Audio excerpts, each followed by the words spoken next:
Hey guys, remember we have a new workout, or excuse me, a new warm-up routine coming up this week, week 26. So it's going to be 10 new exercises. They're called for the AccuBalls, but we don't have those, so we're going to go ahead and just use the foam rollers. And I want to make sure, even if you do have the AccuBalls in one of the locations, or you have some of your own, I want to make sure that we're using the foam rollers so that we're all teaching this consistently, so that we're doing the same thing. Now the first exercise is going to be a familiar routine for everybody, the people that have been doing it for a while. It's going to be the foam roll lats, but how we're going to make this different this time is we're going to make sure that people are moving their arm to get a better stretch, just like they would with the AccuBalls. So we want to make sure that people are aware of how far their palm is away from their body or how far their arm is, so that as they do this over the next 13 weeks, they can see a measurable improvement in these areas. So the way it's going to work is we're going to come over just like how we would a foam roll lat. What we're going to do this time, instead of doing it from this position like we do at the end, we're going to come over here and we're going to ask them to put as much pressure as they can on there. And you're going to find that sweet spot, that spot that hurts pretty bad, and you're going to have them bring that arm up, bring that arm up, bring that arm up.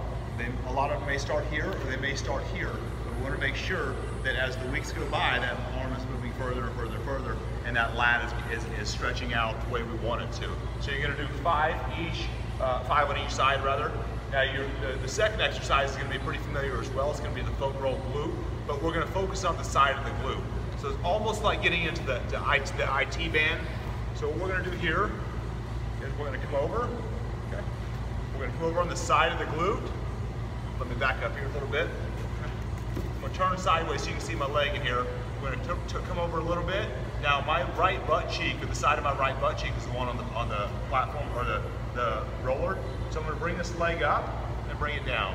I'm going to bring it up and I'm going to bring it down. And I'm going to roll it around a little bit. You want to make sure that they find that spot that's irritating them a little bit, and make sure that they know that the spots that hurt are the spots they need to focus on.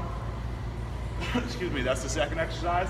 The third exercise is your side lying windmill. This is similar to an exercise we've done before, except we're going to take a little bit of different route with our hand. So as we lay down here, the side lying windmill, your quads are at a 90-degree angle in relation to your body. Your arms are the same. Okay? So the bottom leg is straight out. The top knee is on the ground. So from here, instead of just coming straight over here like we've done before, we're going to do a windmill. We're going to come around here. We're going to try to keep this right knee on the ground, on the ground, on the ground. And again, after 13 weeks, they should see improvement coming down further and further. So that's your third exercise. Again, you're going to do 5 each on those as well. Now this next exercise is number 4. It's called the bear. It's a little different. You want to make sure that everybody is doing it correctly. Otherwise, it's just kind of a weird exercise and they're wondering what they're getting out of it. It's a tremendous core exercise, but more than just a core exercise, it teaches people how to use the glutes. So as you're teaching this exercise, this warm-up exercise, make sure that you mention to people, hey, remember what this feels like when you can really engage your abs. So when you're doing any other core exercise, that's what you have to, that's the feel that you're looking for. So the way this is going to work is your palms, your wrists are directly underneath your shoulders, your knees are directly underneath your hips. Okay. So from here, we're going to suck it in, tighten our core, just like a crunch in midair, and then you're going to bring your knees just off the ground. And hold it there for 30 seconds, emphasizing the core. So they have to feel in that area. Number 5 is going to be your stationary high kick. Stationary meaning we're not alternating, which is what we've done before. Okay, so stationary high kick. Remember, your palm, your fingertips are not moving to the hand. The foot is moving to the hand. Or excuse me, your fingertips aren't moving towards the foot is moving to the hand. Otherwise we find ourselves leaning over a little bit more. We want to get that mobility in the hips there. Okay. Sumo squat, hamstring stretch, tremendous exercise. And by the way, you're going to do 10 each of those stationary kicks. The sumo squat hamstring stretch, a tremendous hamstring exercise. So from here, we're going to grab our ankles. You're going to come down. Notice my elbows are inside my knee. So it's because it's a sumo squat position. As you come up, you're going to try to lock that thing out. 1 and 2. Okay, that's your number 6. Number 7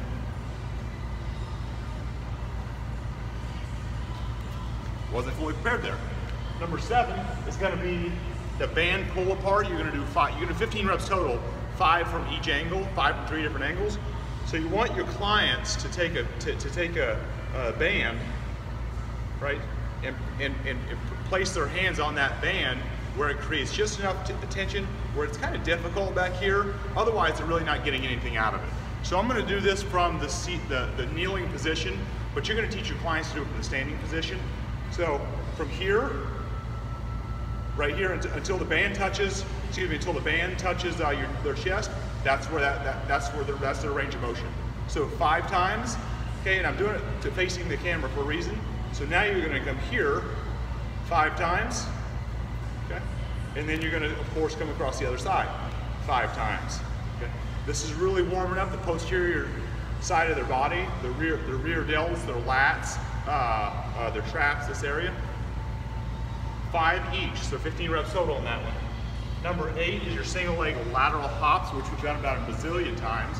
And you want to emphasize, for the people that can do it, you want them to go a little bit further each time.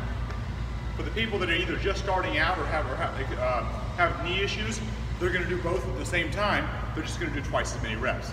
So for number 8, single leg lateral hop, they're going to do 10 each leg. If they're using both legs, they're going to do 20. Okay, make sure you're asking everybody how their knees are.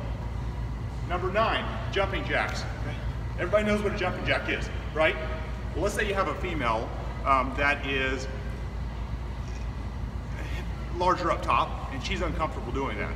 So you don't have to point her out, but just make sure that you're saying, hey, if you're more comfortable, you can do your jumping jacks like so, or you can face the wall, or however you're most comfortable, because I want you to do these exercises because you're going to warm your knees up, you're going to warm your ankles up, and you're going to really get that blood flowing, getting you ready for the workout. So however you're comfortable, let's do it. 25. Number 10 is going to be a lateral lunge.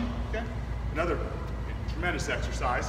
So your lateral lunge, you remember to take a far stride. You're pushing you're coaching this to push their butt back, side to side. Okay. Step back a little bit. Now you're going to do 5 each side. Range of motion is key here when you're warming up. Otherwise, when they get into the actual exercise or the workout, they don't want to use a full range of motion. So make sure that this warm up is an actual warm up and they're using a full range of motion on everything. Again, this is week 26, so it'll stay the same for the next 13 weeks. So yeah, if you have any questions, just shoot me a text, give me a call. Thanks, guys.